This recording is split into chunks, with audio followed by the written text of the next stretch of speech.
There's two big pieces of advice I would give to kids going to college.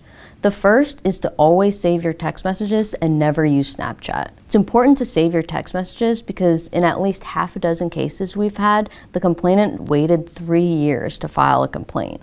And in those cases, it was monumental that the respondent had saved text messages between them to prove that what the complainant was saying happened didn't actually happen. And the issue with Snapchat is that messages are deleted after 24 hours and you can't get them back. And so if the complainant had sent you something like, "I had a really good time with you last night," then you'll never be able to prove that she actually sent that. The second piece of advice I would give is to always treat the other person with respect before, during, and after any sexual encounter. This is really important because we often find that complainants file a complaint after they've been treated disrespectfully. And not because they're making up something that happened, but because they've kind of convinced themselves that something happened that they didn't want. So for example, if a boy ghosts a girl, she might feel really gross and she'll go back to her dorm and talk to her friends about what happened and gradually convince herself that maybe something happened that she didn't want to happen.